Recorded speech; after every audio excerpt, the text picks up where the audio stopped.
Saya divonis 5 tahun penjara atas kasus tragedi Bintaro yang menewaskan 139 korban tewas dan sekitar 254 orang luka parah.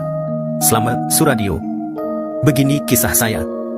Saya Slamet Suradio lahir 18 Agustus 1939 adalah mantan masinis kereta api di Indonesia. Saya didakwa atas kasus tragedi Bintaro tanggal 19 Oktober 1987 yang mengakibatkan 139 korban tewas dan sekitar 254 orang luka parah. Peristiwa nahas ini sontak menjadi perhatian publik dunia pada waktu itu karena kecelakaan kereta api tersebut merupakan kecelakaan paling mengerikan dalam sejarah perkereta apian Indonesia. Tapi atas kejadian itu, saya sebenarnya tidak bersalah dan hanya menjalankan tugas sesuai prosedur dan perintah. Saat itu saya mendapatkan semboyan 40 dari PPKA yang menandakan bahwa lintasan rel yang akan dilalui KA 225 tersebut dalam keadaan aman. Selain itu, saya juga telah mendapatkan surat PTP atau pemindahan tempat persilangan, yang berarti bahwa kereta KA 225 harus berjalan melintasi rel lebih dahulu dan kereta KA 220 diperbolehkan melintasi rel saat kereta KA 225 telah sampai tujuan. Saya mulai mengabdi di perkereta apian Indonesia pada tahun 1964 dan mengawali karier menjadi masinis pada tahun 1971. Saya yang hanya lulus SMP memulai karir di perusahaan negara kereta api yang kini menjadi PT Kereta Api Indonesia sejak saya berumur 25 tahun.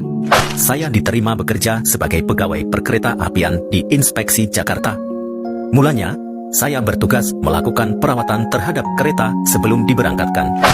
Pada tahun 1966, saya mengikuti ujian menjadi asisten masinis dan lulus 5 berikutnya menjadi masinis berpangkat pengatur muda.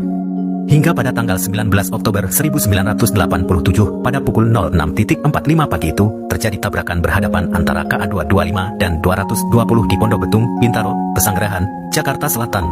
KA 225 ditarik lokomotif BB 30616 dengan saya sebagai masinis, Soleh sebagai asisten masinis, dan Adung Syafei sebagai kondektur.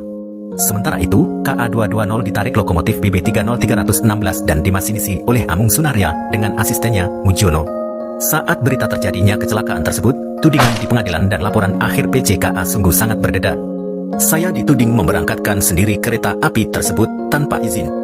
Saya juga mengatakan dengan tegas bahwa saya sama sekali hanya mengikuti instruksi dari PPKA Sudimara menggunakan PTP tersebut. Bahkan saya berkali-kali menegaskan bahwa tudingan tersebut adalah sebuah kebohongan besar. Saya juga menegaskan bahwa tak ada hal apapun yang dikhawatirkan karena saya merasa tak melihat semboyan apapun yang saya terima. Saat terjadi tabrakan, saya juga meluruskan apa yang diberitakan di media, termasuk dalam koran pembaruan yang pertama kali membahas mengenai tragedi Bintaro 1987 yang menulis masinis lompat pada koran tersebut. Saya menanggapi bahwa pada saat itu kaki saya ngesot-ngesot tidak bisa jalan, akhirnya saya merambat melalui jendela. Saat terjadi tabrakan, saya tergencet oleh badan lokomotif dalam keadaan bersimbah darah dan dijemput oleh seorang wanita dengan mobilnya ke rumah sakit. Dalam keadaan PTP masih memiliki bekas bercak darah, saya berhasil membuktikan kepada hakim bahwa dirinya tergencet dan tidak melompat dan menuding bahwa orang yang menuliskan berita tersebut adalah orang fitnah.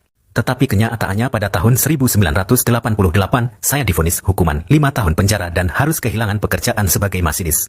Saya ditahan di lapas Cipinang dan bebas setelah hukuman saya diremisi menjadi 3,5 tahun.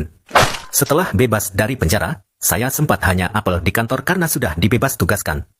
Pada tahun 1996, saya dipecat secara tidak hormat oleh Departemen Perhubungan Indonesia dengan terbitnya surat keputusan. Saya pun tidak mendapatkan uang pensiun sama sekali.